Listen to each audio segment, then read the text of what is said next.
black and white Pat. Early in the morning, just as day is dawning, he picks up all the post bags in his van. Postman Pat, The Foggy Day. Story by John Cunliffe from the original television series. There was thick fog in Greendale. Postman Pat had to go slowly along the winding lanes. "This is nasty," said Pat.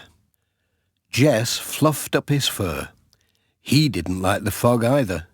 It made a cold and clinging wetness in the air. Pat was late when he reached the village post office.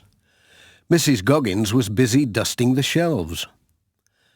"Good morning, Mrs. Goggins," called Pat. "Sorry I'm late. It's this blessed fog." "No need to hurry," said Mrs. Goggins. "There's no sign of the letters yet.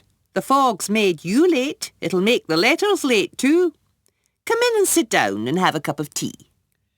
Pat went into Mrs. Goggins' sitting room at the back of the shop. There were big armchairs and a blazing fire. Pat warmed his hands and sat back amongst the cushions.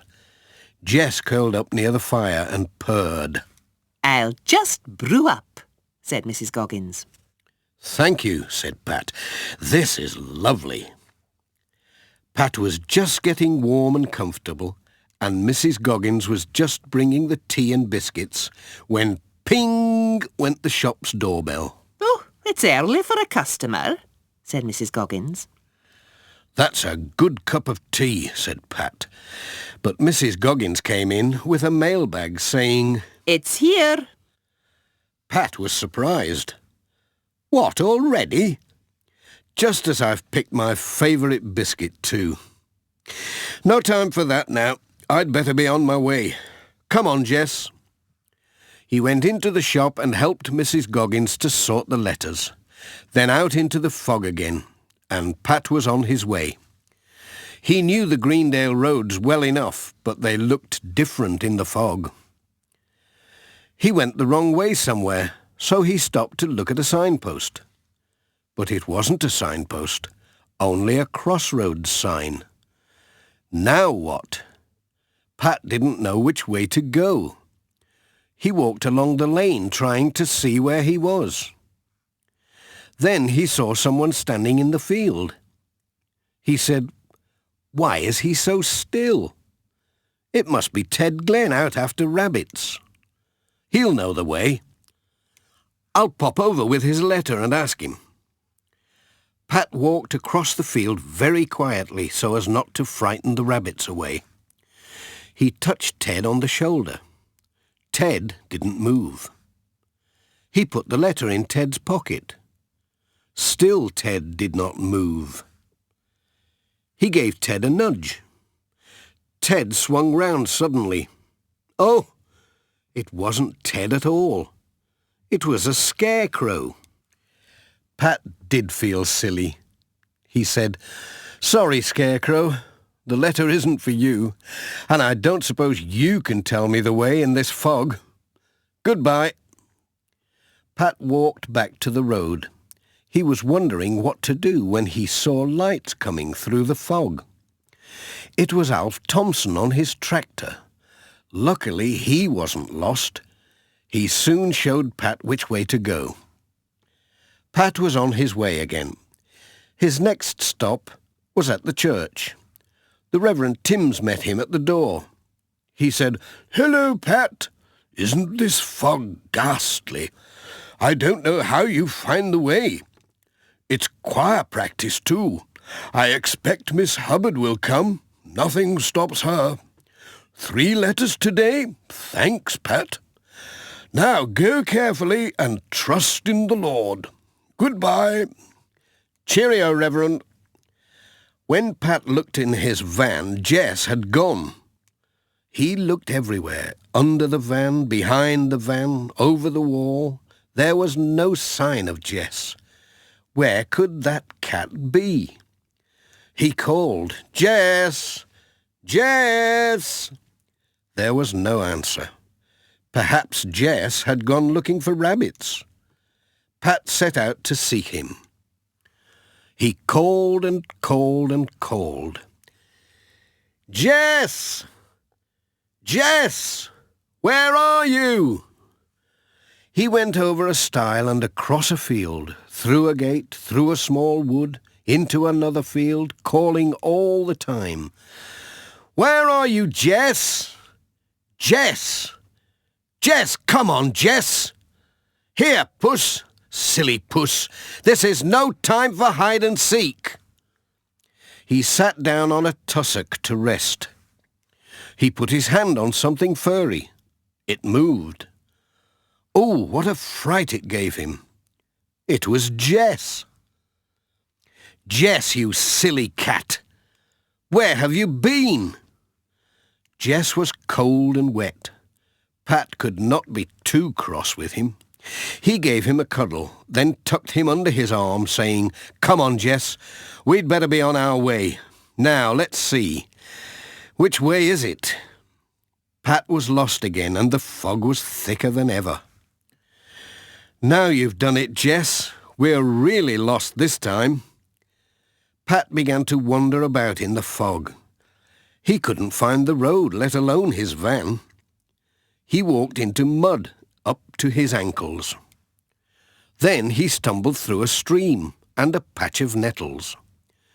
The branches of a tree scratched his face and knocked his hat off. The fog swirled round him. He was lost, and more surely lost with every step. Not so very far away, Miss Hubbard was cycling along the road. When she saw Pat's van, she stopped and looked inside. "No Pat? No Jess?" she said. "I wonder if they're in the church." There was only the Reverend Timms in the church sorting out the hymn books. "Hello, Vicar," said Miss Hubbard. "Have you seen Pat? His van's outside, and there's no sign of him or his cat. Whatever can have happened to them?" "Dear me," said the Reverend Timms. "Pat called some time ago. They must be lost in the fog." "I know what we must do," said Miss Hubbard. "We must ring the bells to guide them back to the church." And that is what they did. They pulled the ropes and the bells clanged and clamoured in the church tower. Out in the misty fields, Pat stopped to listen. "Bells?" he said. "I thought it was a choir practice. I wonder what they're ringing for. They're as good as a foghorn. We'll soon find the way now." Pat followed the sound. The way went through a bramble patch and some very prickly gorse. But it wasn't long before he found the road, then his van, then the church. The church door opened, and in came Pat, blinking in the light. "There's Pat!" cried Miss Hubbard, and they stopped ringing. "Hello," said Pat. "It's a good thing you rang those bells. We were properly lost. Never mind, we're all right now." "The good Lord will be our guide," said the Reverend Timms. "Come and have some tea. There's plenty in the pot." "Thanks, I need it," said Pat. There was milk for Jess. They talked of other foggy days they had known, and enjoyed their tea. Then Miss Hubbard said, "Look at the windows!" The coloured glass was shining quite brightly. "It's much brighter outside." They went to the door. A breeze was blowing the fog away, and the sun was beginning to shine. They could see the fields and hills again. "That's much better," said Pat. "Now I can get on with my letters. Come on, Jess. Cheerio. Thanks for the tea." Pat waved goodbye and went on his way. It was lovely driving along in the sunshine without getting lost. They passed the scarecrow standing patiently in its field. "Look, Jess," said Pat. "That scarecrow's still waiting for a letter." Jess was hoping there would be a rabbit pie for tea.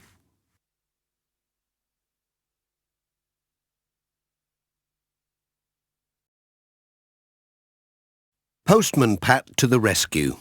Story by John Cunliffe from the original television series. The day had started cloudy in Greendale, but as Pat set out along the valley, on the way to the village post office, the sun began to come out. Pat's red van went twisting and turning along the windy roads. He went through Greendale Forest, where all the birds were singing. He went round the sharp corner by Garner Hall, then put his brakes on hard. There was a big van almost blocking the road. It was Sam's mobile shop. "It's going to be a tight squeeze," said Pat. He drove onto the grass at the edge of the road. Sam popped his head round the corner of his van. He waved Pat on. "Come on," he shouted. "You've got plenty of room." Pat wasn't so sure. He edged slowly alongside Sam's van. "Left a bit," called Sam. "A bit more. Left, left, right. Straighten up. Keep going, you're okay. Come on, that's it." Pat stopped by Sam's van and opened his window. "Hello, Sam," he said. "Thanks for seeing me through. Could you give Mrs. Atkinson her letters, please?" "Righto, Pat. Mind how you go. Cheerio." Sam went off with Mrs. Atkinson's letters and groceries. Pat tried to drive away, but the van didn't move. "Oh dear," said Pat, putting his head out of the window. He could see the wheel whizzing round and sinking down into the muddy ground. "I think we're stuck." He revved the engine again, but the wheel just went deeper in. "Now we are stuck. It's all that rain. It's made the ground boggy." Sam came back. "Hello, Pat. Still here?" "Yes, I am," said Pat. "I'll give Peter Fogg a shout as I go past. He can tow you out with his tractor." "Thanks, Sam. Cheerio." Pat sat on the wall to wait for Peter Fogg to come. Up on the hillside he could see Alf and Dorothy Thompson busy with their haymaking. He could see the sheep and their lambs running and skipping in the green fields. Peter came at last. Pat was glad to see him. "Hello, Peter," he said. "Can you tow me out, please? My van's stuck in the mud." "Easy," said Peter. "Sam told me you needed help. I'll just back up." Peter turned his tractor in a gateway, then backed up until it was in front of Pat's van. Then he got his tow rope out. "Now then, just tie it on here," said Peter. "Righto," said Pat, tying it to a special bracket under the front bumper. Peter climbed onto the tractor again and started the engine. "Right," he called. "Yes, all ready," said Pat. Peter drove slowly forward until the rope was tight. He put more and more power on until Pat's van began to ease out of the mud. Soon it was on the hard road again. Peter took the rope off. Pat started the engine and waved to Peter. "Bye. Thanks a lot." "Cheerio, Pat." Pat was on his way again. When he arrived at the post office, Mrs. Goggins said, "Morning, Pat. You're a bit late today." So he told her all about how he had been stuck in the mud and had to wait for Peter Fogg to come and pull him out. She showed him the Pencaster Gazette. "Look," she said. "There's a picture of Major Forbes's bull. It's won first prize at the county show. Isn't it a magnificent beast? Have you seen it?" "No," said Pat, "and I don't think I want to either." "There's a letter for the Major, so you might meet the bull. Better keep a sharp lookout." "I'd run a mile if I saw it," said Pat. "Cheerio." Pat hadn't gone far when he saw Ted Glen waving to him to stop. "Some fool's left a gate open," he said when Pat stopped. "I'll bet it's those campers.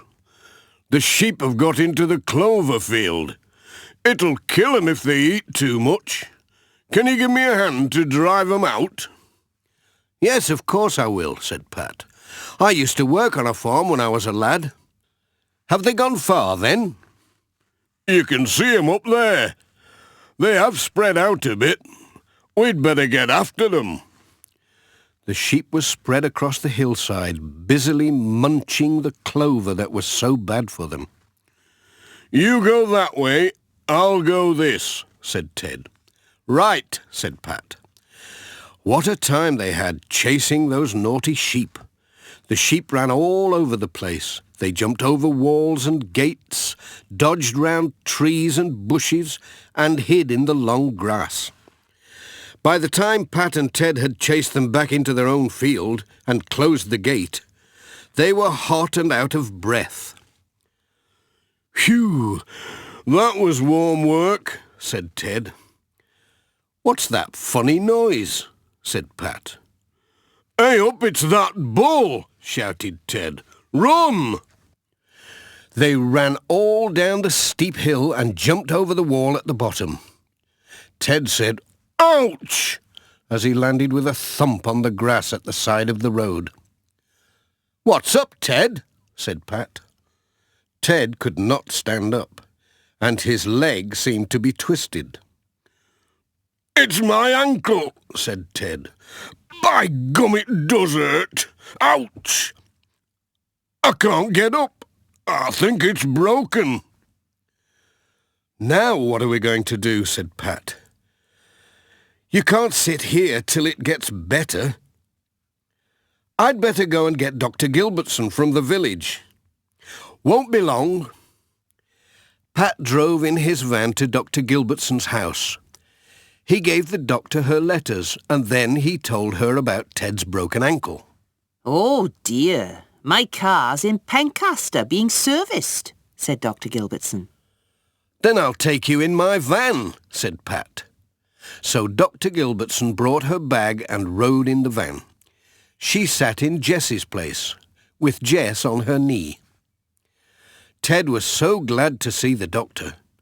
She soon bandaged his ankle up, with quite a bit of oohing and owing from Ted.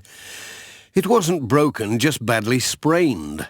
"Try not to put too much weight on it now," said the doctor. Pat's walking stick came in handy to help Ted to hobble to the van. "Thanks, Pat," said Ted. "You'll have to ride amongst the letters," said Pat. "Easy now."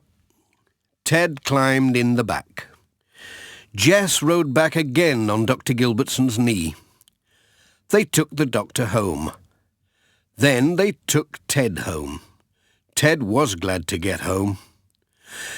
"You'll be all right now," said Pat. "I'll manage," said Ted. "Thanks for helping." "Cheerio." "Bye." Pat was on his way again. He still had a lot of letters and parcels to deliver. He met Alf and Dorothy along the road on their tractor. "Hello, Alf," called Pat. "Hello, Pat," said Alf. "Thanks for getting the sheep back. It's the same thing every year. Gates left open all over. We'll have words with them campers, won't we, Dot?" Pat went on his way. What a morning, Jess, rounding sheep up, dodging a bull, fetching the doctor. And now we're late with all this post. We'll have to get a move on this afternoon.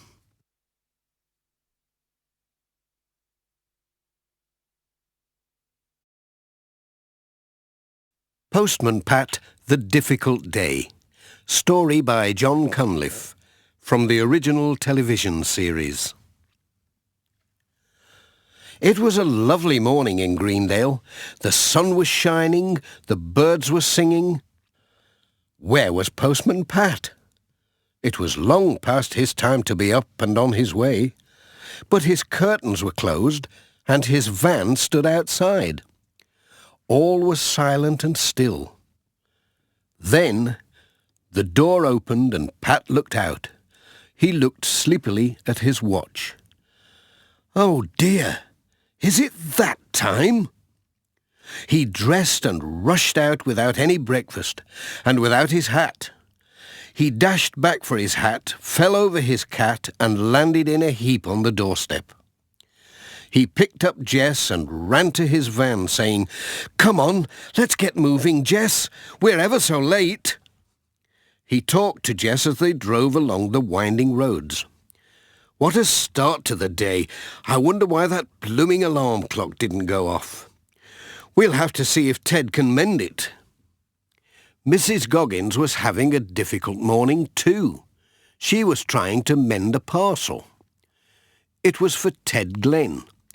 When Pat arrived, he tried to help, but they got all tangled up in sticky tape. What a muddle! "I do wish people would wrap parcels up properly," said Mrs. Goggins. "This isn't a right old mess, and heavy too. I don't know what Ted will say." "It's just one of those days," said Pat. "First I slept in because my alarm didn't go off, then this parcel. Never mind, it's a lovely morning. Cheerio." Pat was on his way. He saw Ted mending a fence on the hillside. "Hello," he said. "There's Ted. I'll give him his parcel before it falls to bits." He stopped and shouted to Ted. "Hi, Ted! There's a parcel for you." Ted came down the hill. Pat passed the parcel to him over the wall. He was just saying, "Be careful, Ted. It's a bit loose," when, oops, it slipped and Ted dropped it. Oh no! Dozens of little balls and wheels and screws rolled away into the grass. Ted, on his hands and knees, began to scratch and search for them. "Me," he said, "I'll never find them in all this long grass." "Hold on," said Pat, climbing over the wall. "I'll give you a hand." "It's hopeless," said Ted. When Bill Thompson saw them, he came over to see what they were doing. "I have just the thing," he said. It was a large magnet. It picked up all the wheels and balls and screws from the grass. "I hope they're all there," said Pat. "I'll count 'em," said Ted. "Thanks." "Cheerio, Ted." "Cheerio, Pat." Ted said thanks to Bill. "That was real handy." Pat's next stop was at Thompson Ground. Alf was up a ladder mending the barn wall. Pat was just walking under the ladder when Alf shouted, "Look out!" Too late. "Whoop! Ouch!" said Pat. Alf had dropped his tin of nails. Pat tried to catch it, twisted round, lost his balance, and sat down with a bump, with his hand twisted under him. Alf came down the ladder. "You all right, Pat?" "No, I think I've sprained my wrist." "I'll go and get a bandage," said Alf. Then Mrs. Thompson came along. "Dear me, whatever have you been up to, Pat?" "Just in too much of a hurry," said Pat. "Walking under ladders." Mrs. Thompson looked at his wrist. "Now hold still," she said, "and I'll bind it up for you. But you won't be able to drive any more today, you know. You'll have to rest it." "What about all my letters?" said Pat. Sam Waldron arrived in his mobile shop. They told him about Pat's accident. "Why don't you put your letters and parcels in my van?" said Sam. "We can do our rounds together."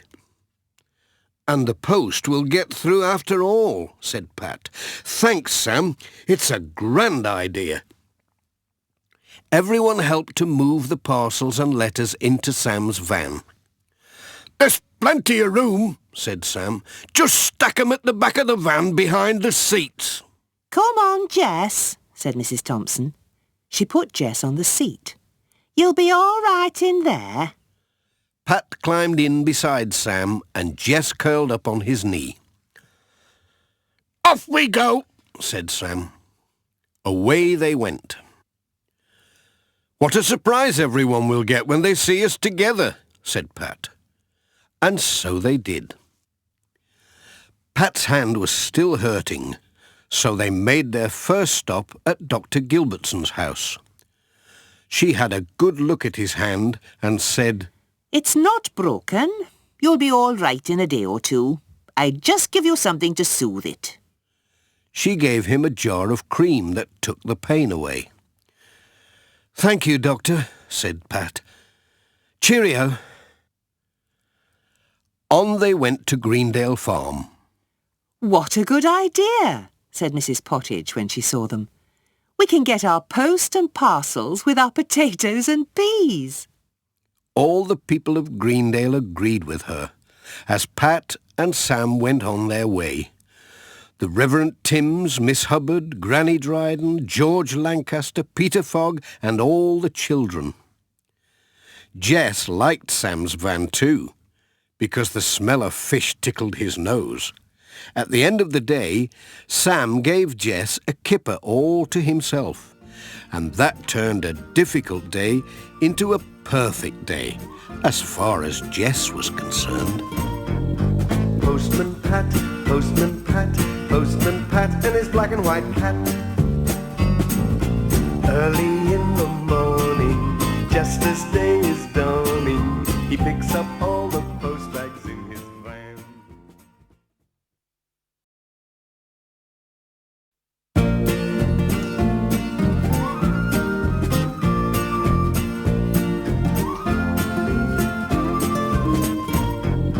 Postman Pat, Postman Pat, Postman Pat, and his black and white cat.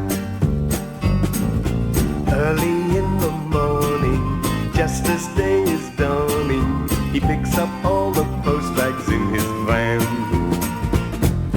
Postman Pat, Postman Pat, Postman Pat, and his black and white cat. All the birds are singing, and the day is just beginning. Pat feels he's a really happy man. Postman Pat, The Rainy Day. Story by John Cunliffe, from the original television series. "What a nasty day," said Pat. He was driving his post office van along Greendale, and it was raining. It had rained and rained for days and days, and it seemed that it would never stop. It rained so hard that the drops bounced off the road and made big puddles. The rain banged on the roof of the van and rattled on the windows. In the fields the sheep huddled behind the walls. Jess looked out at the rain with drooping whiskers. He hated wet days. "What a day," said Pat. "It'll be wet letters and wet everything." It was still raining when he reached the village post office. "What weather," said Mrs. Goggins. "And just look at these letters." She had a warm fire in the back room, and she had clipped the letters to string washing lines to dry. Imagine them getting so wet, just being posted. I don't know what people do with them. And then the ink starts to smudge and you can't read the address. It's like a wet wash day, but worse. "Aye, I see what you mean," said Pat. "But never mind, they'll soon dry."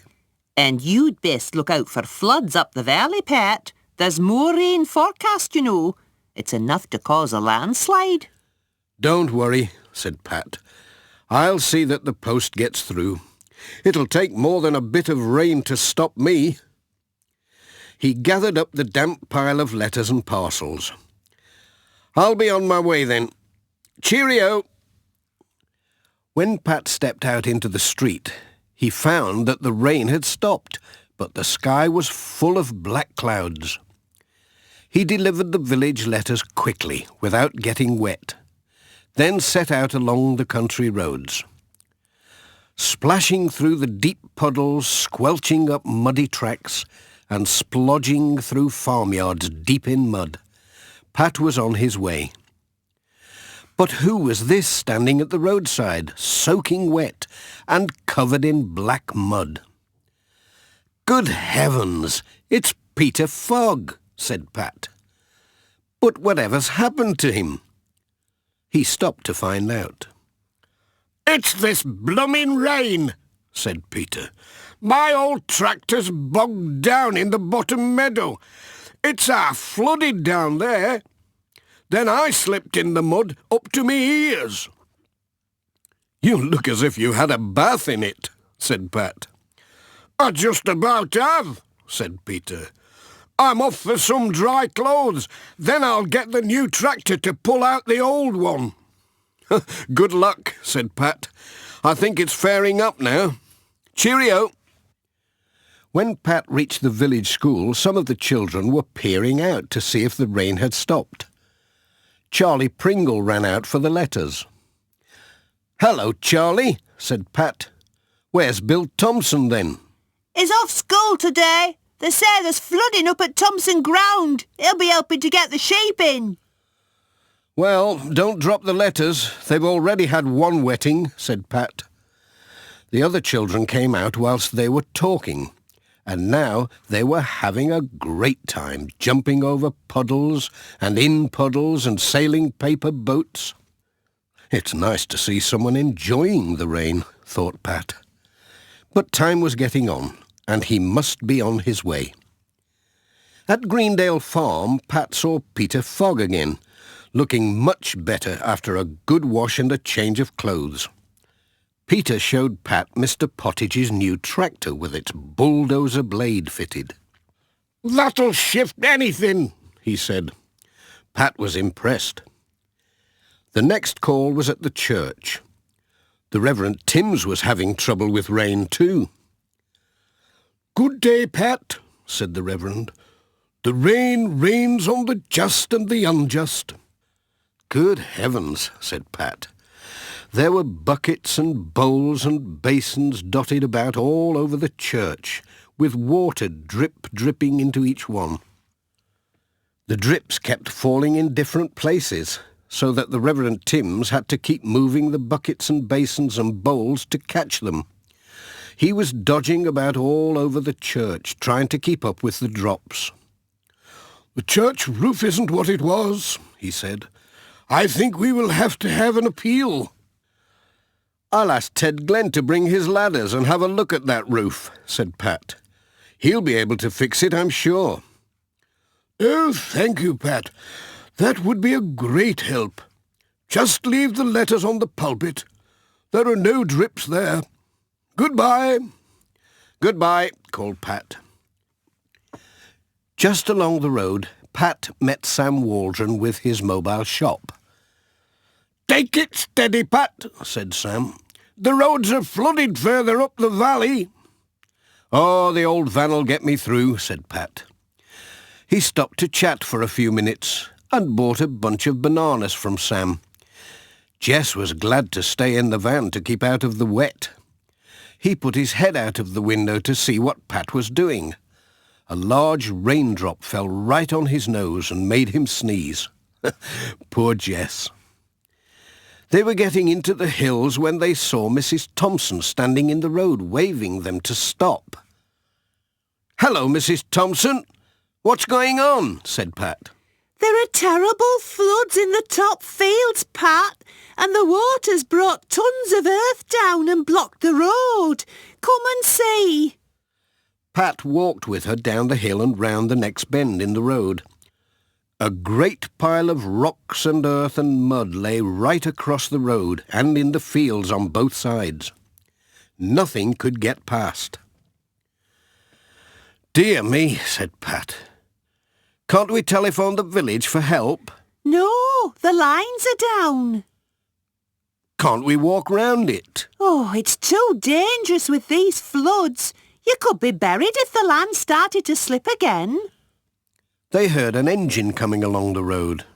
"Here comes Alf," said Mrs. Thompson. "He's going to try to get through with the tractor."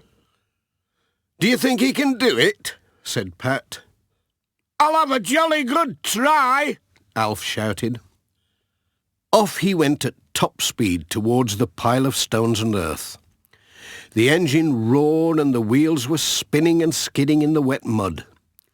The tractor climbed over the first of the rubble, and then there was a loud bang as its nose hit a large rock. It was stuck. Alf tried again and again, but it wouldn't move. It took him another 10 minutes to back out of the mess, and the tractor was damaged at the front. "It's no good," said Alf. "We'll have to get help somehow." Then Bill came with his model aeroplane.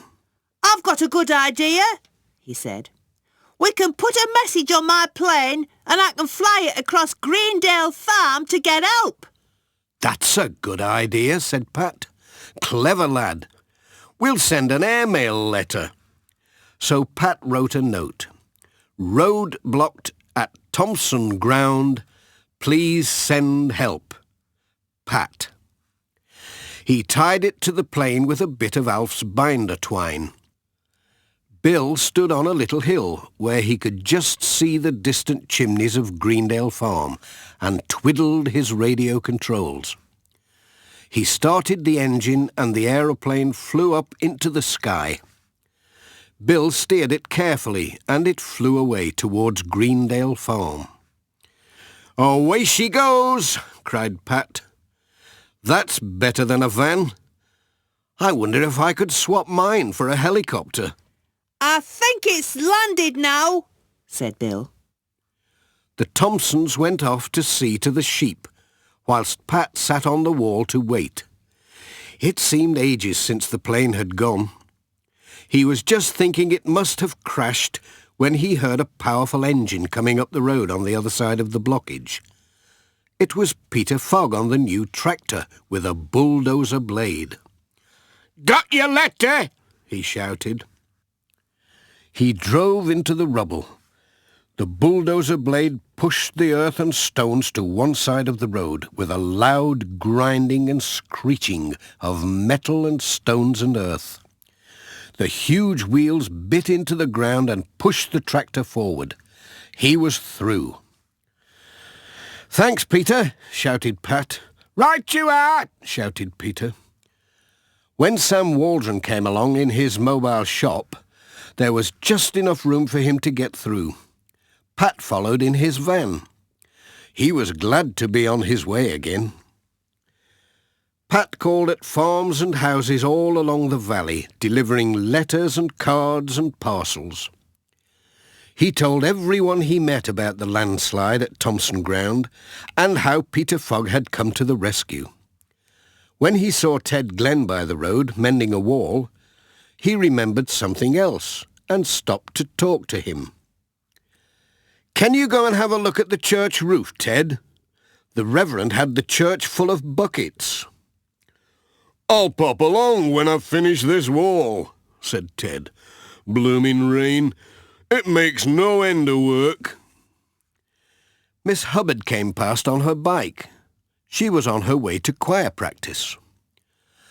"I'd turn back if I were you," said Pat, "or you might have to swim home." "Swim?" said Miss Hubbard. "It'll take more than a drop of rain to stop me." And on she went.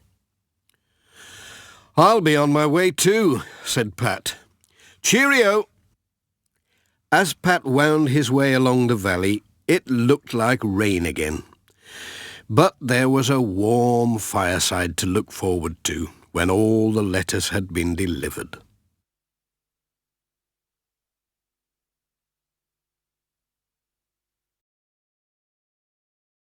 Postman Pat Takes a Message. Story by John Cunliffe, from the original television series. The wind had been blowing and banging all night in Greendale. When morning came, Postman Pat set out on his round. He drove his red van, and his cat Jess sat by his side. What a mess the wind had made. All along the valley, branches had been blown off the trees. Many were scattered on the roads, and Pat had to dodge the big ones as he drove along. By Greendale Farm, a whole tree had blown down, just missing Peter Fogg's cottage. Some telephone wires were broken too. "Dear me," said Pat, That's a nuisance. There'll be a fair number of telephones out of action now. Then as they came to the vicarage, he stopped. I wonder if the Reverend kept that stamp for me. Better pop in and see him. I hope he remembered. The Reverend Timms was busy. He seemed to be packing his cases to go on holiday. "Hello, Reverend," called Pat. "I just popped in to see if you kept that Australian stamp for me yesterday." "Of course, Pat," said the Reverend Timms. "Just the thing for your collection." "Thanks," said Pat. "But where are you off to?" "I'm off to London to meet my sister Elsie. That's what the letter was all about. She's flying over from Australia. Haven't seen her for years. What a rush. Now, where did I put that stamp? Ah, here it is." "Thank you," said Pat. The Reverend picked the telephone up to see if it was working. No luck. "Such a nuisance," he said. "The telephone's not working, so I'll have to rush round and see everyone to cancel the church meetings while I'm away. Such a bother with a train to catch." "It's this wind," said Pat. "It's brought the wires down." "Well, I'll just have to hurry. The train goes at 10 o'clock. "I hope you get round in time," said Pat. "Cheerio, have a good trip. Thanks for the stamp." Pat was on his way. He called at the post office for the letters. "Morning, Mrs. Goggins. I'm not late, am I?" Not really, said Mrs. Goggins. But I thought you might have trouble getting through, what with all these trees being blown down. Pat told Mrs. Goggins about the Reverend Tim's letter and his trip to London and his telephone being out of order. Oh, it's a bad job, isn't it? She said. Then her telephone began to ring. My phone's working anyway. Hello, Greendale Post Office here. Who is it? Elsie Timms. Urgent message for the Reverend Timms. Yes, his phone is out of order. Yes. Your flight diverted to Manchester. "Oh dear," said Pat. You'll come on to Greendale by car? Yes, I'll ask our postman to dash over and tell the Reverend not to go to London after all. He might just catch him. "I've got the message," said Pat. "Tell her I'm on my way." Bye, Pat. I hope you're on time. Bye. Pat dashed out to his van. "Hold tight, Jess. It's full speed ahead." Along the twisting roads they went, back to the vicarage. Pat knocked on the door, but the vicar had gone. "I'll leave a note for him," said Pat, "in case he calls back before he catches his train. Let's see, he's sure to call on Miss Hubbard. We'll try and catch up with him there. Come on, Jess. We can take a short cut along the back road." Pat jolted off along the bumpy back road to Miss Hubbard's. It was a very rough ride. And then, when they were almost there, the road was blocked by Peter Fogg's trailer. There wasn't even enough room to turn round and go back. So Pat jumped out, put Jess in his bag, and ran across the field to Miss Hubbard's cottage. Hello, Pat, said Miss Hubbard. What's all the hurry? And where is your van? "Morning, Miss Hubbard," Pat panted. "I'm trying to catch up with the Reverend Timms. Have you seen him?" Oh, he went a few minutes ago. He's in a hurry too. He wants to catch a train. "I must catch him before he does," said Pat. "I have an urgent message for him." He did say he was calling on Ted Glen. You might catch him there. Quick, you can borrow my bike. Go on. Pat put Jess in the basket and wobbled away, gathering speed. He called over his shoulder. "Thanks, Miss Hubbard. I'll try anything. Hold tight, Jess." Pat whizzed and jolted and wobbled his way to Ted Glen's. But he couldn't stop when he arrived, and he crashed into the workshop door and tumbled in a heap on the floor. "Hello, Pat. Whatever are you doing?" said Ted. "Are you all right?" "Yes, I think so. I'm trying to catch up with the Reverend." "You're too late," said Ted. "The Reverend's gone. But he said he'd call on Granny Dryden before he catches his train." But when Pat tried the bike, the front wheel wouldn't go round. "Leave it to me," said Ted. "I'll fettle it. You can borrow these roller skates. I've just mended 'em. You'll fairly move when you get these on." "Well, I said I'd try anything," said Pat. "And we must catch the Reverend before he catches his train. Thanks, Ted." Here we go again. Whoops! Pat shot out of Ted's workshop like a rocket and away along the road to Granny Dryden's. But he had forgotten to ask Ted where the brakes were. When he came to a sharp bend in the road, he was going too fast to get round the bend and too fast to stop. So he did a somersault over the gate and landed in a soft patch of mud.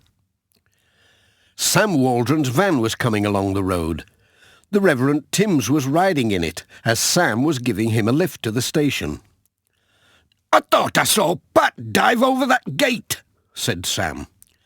He stopped his van to get a better look. Then Pat scrambled to his feet and waved to them. "It is Pat," said Sam. "Hello, Sam and Reverend," called Pat. "I've caught you at last. Thank goodness you've not gone to London." Pat told the Reverend all about his sister's phone message and how he must not go to London after all, as she was coming straight to Greendale. "Lord bless us," he said. "What a good thing you caught me in time. I'd have gone traipsing off to London and missed Elsie, and she would have been here looking for me. After all that rush, too. Never mind, all's well in the end. Thank you so much, Pat. Let's go home, Sam, and we'll have a nice cup of tea. Can we give you a lift, Pat?" But Peter Fogg came along with his tractor and trailer. When he heard the story, he said, "It's my fault that Pat had to leave his van. I left my trailer in the road. I'll give you a lift back to your van, Pat." "And I'd better get along to meet my sister," said the Reverend Timms. "Godspeed, and thanks to all." So Pat and Jess rode back on the trailer. Pat was glad to see his van again. As for Jess, he never wanted to see a bike or a roller skate again. He curled up thankfully on his seat as Pat drove on his way. As they passed the vicarage, the Reverend was just carrying a suitcase in, with an Australian label on it. "She's arrived," he said. "I was just back in time, thanks to you, Pat, and I found your pen on my doorstep." "Thanks," said Pat. "I hope your sister enjoys her visit. Cheerio." "Thanks, Pat. Bye, Jess." "Now we'll get the letters delivered," said Pat to Jess. "That bothersome wind. It's made a real mischief of itself today." Postman Pat, Postman Pat, Postman Pat, and his black and white cat. Early in the morning, just as day is dawning, he picks up all the post bags in his van. Postman Pat, Postman Pat, Postman Pat, and his black and white cat. All the birds are singing, and the day is just beginning. Pat feels he's a really happy man. Everybody knows his bright red van. All his friends will smile as he waves to greet them. Maybe you can never be sure there'll be knock, ring, letters through your door. Postman Pat, Postman Pat, Postman Pat, and his black and white cat.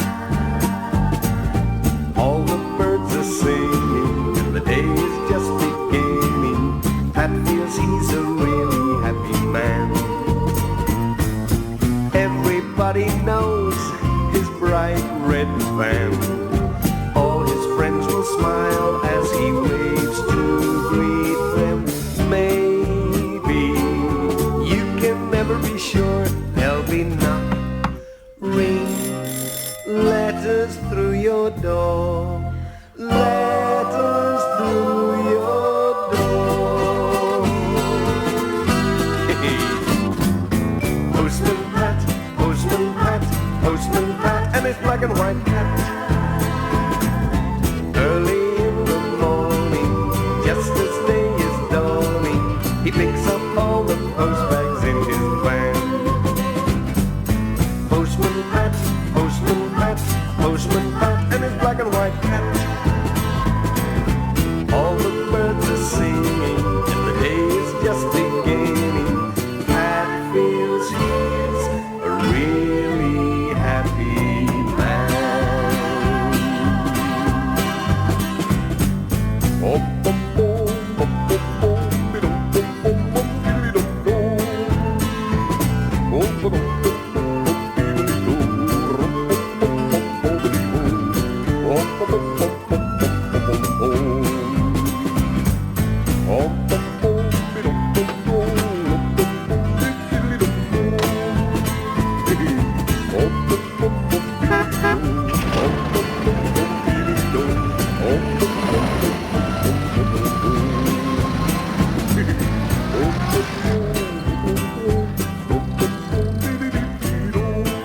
Good morning, Mrs. Foggy.